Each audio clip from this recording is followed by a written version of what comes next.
Jumbo la famille, j'espère que tout le monde se porte bien. Je ferai un moment de vidéo, mais là j'aimerais partager une expérience avec vous. Comme vous avez pu le voir, j'ai sorti mon dernier ouvrage qui s'appelle Akofena, et donc qui est une fiction pour les enfants, pour montrer comment par l'éducation on peut susciter des vocations chez nos enfants afin qu'ils puissent participer pleinement à l'éclosion de notre peuple et aider notre peuple. Et comme je suis de passage sur Paris, j'en profite pour déposer et redéposer, c'est-à-dire fournir mes ouvrages aux librairies chez qui je suis référencé.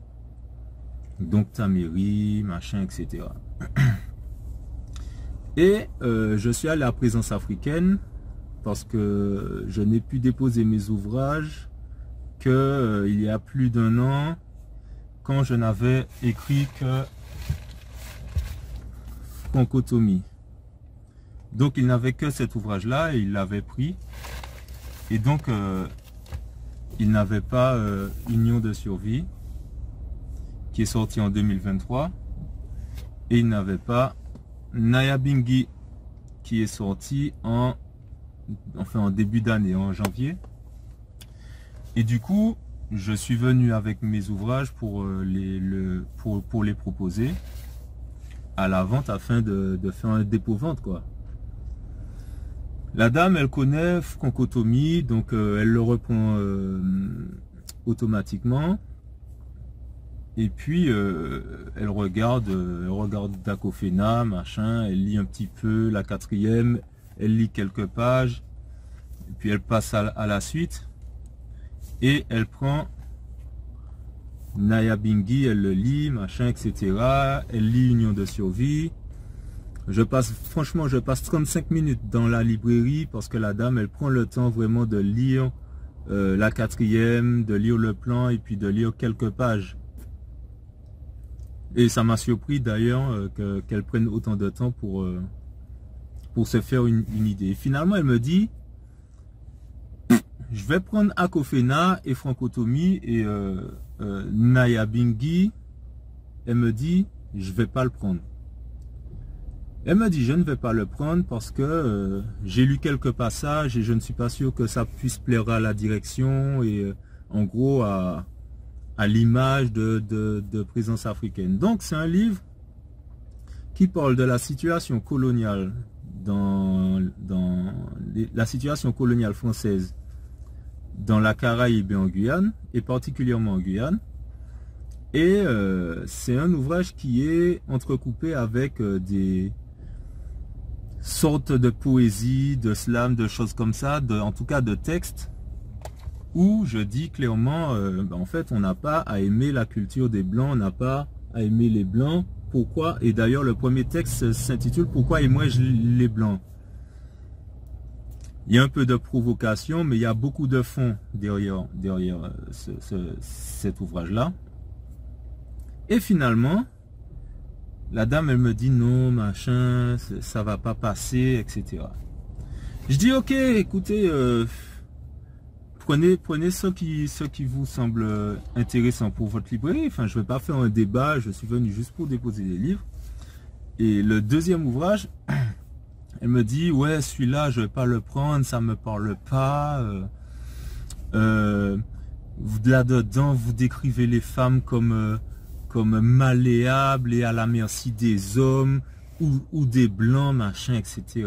Bon, je pense qu'elle a lu 2-3 passages de féministes que j'ai mis dans mon ouvrage pour critiquer, et ça ne lui a pas plu. Et j'avais déjà vu qu'il y avait des tendances féministes chez cette dame-là. Mais bon, on est là pour vendre des livres et des idées avant tout. Et je dis à la dame, écoutez, on n'est pas obligé d'être d'accord sur le fond. Il n'y a pas de pensée unique, machin, etc. Ah oui, mais ça me dérange. Alors c'est une européenne, je précise. Présence africaine, oui, mais européenne. Bon, bref. Oui, mais ça me dérange de proposer cet ouvrage-là dans la librairie qui ne correspond pas à ce en quoi je crois, machin, etc. Ok, pas de souci. Et c'est un ouvrage très pertinent, je ne dis pas que tout est vrai là-dedans. Il vaut la peine d'être étudié, d'être lu. Par contre, mon ouvrage qu'elle a pris le temps de lire sur au moins 15 minutes ne lui convient pas, mais il n'y a pas de souci pour diffuser, pour faire vendre des personnes qui font la promotion des mouvements LGBT, qui incitent les jeunes enfants à se sentir femmes à se sentir filles alors qu'ils sont garçons. Ça ne la dérange pas de faire cette promotion-là et de faire la promotion des auteurs que je ne vais pas citer, mais qui sont très nombreux et très nombreuses dans cette librairie et qui font cette promotion-là. Donc la propagande de l'idéologie occidentale qui se veut universelle. Et moi, justement, ce que je dis dans cet ouvrage, c'est est-ce que les solutions qu'ont trouvées les Occidentaux à leurs problèmes, est-ce que ce sont des solutions qu'ils doivent imposer aux autres peuples et notamment au peuple africain? Et elle refuse cet ouvrage-là. Mais ça ne la dérange pas de proposer des ouvrages qui font l'éloge du métissage. Quand on sait que le métissage, c'est beaucoup créé dans le viol par l'esclavage, ça ne la dérange pas. Ça ne la dérange pas de mettre en avant des femmes qui se disent féministes, machin, etc. Les Chimamanda. Bon bref, j'avais dit que je ne citais pas, mais bon, il y en a beaucoup d'autres qui sont largement diffusés dans cette librairie. La conclusion de tout ça, c'est quoi? C'est que présence africaine, oui, mais la pensée, non. La pensée africaine, non. On n'a pas le droit de penser par nous-mêmes, de penser différemment, d'avoir une liberté de penser. Pourquoi? Parce que cette liberté-là atteint la bienséance de l'idéologie occidentale. Alors ce sont des Européens qui font semblant en tout cas d'œuvrer pour des causes africaines, des causes panafricaines, etc. Mais en fin de compte, ils œuvrent pour ces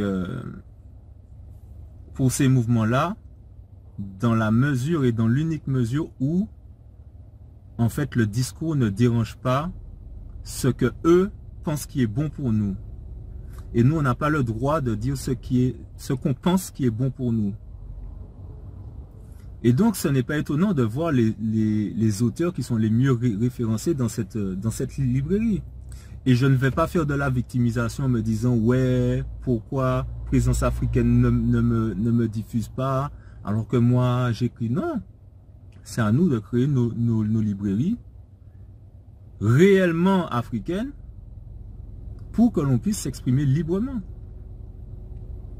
Donc voilà, en fait, on ne veut pas vous diffuser une analyse sur les LGBT, une analyse sur le féminisme et sur la famille africaine.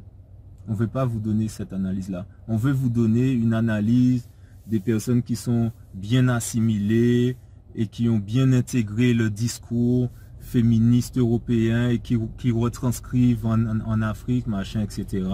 Machin, les LGBT, et ils vont inventer 45 000 lettres encore parce que LGBTQIA+, etc. Ça ne dérange personne. Mais par contre, dire les Blancs, votre culture, elle ne m'intéresse pas, moi, je veux me focaliser sur moi, eh ben, on ne veut pas diffuser ce genre de message-là. Donc, je pense qu'il y a un message très clair de la part de ces gens-là et on doit prendre conscience de cela pour nous organiser. Donc voilà, je vous souhaite une bonne journée et je vous dis à bientôt et bonne lecture.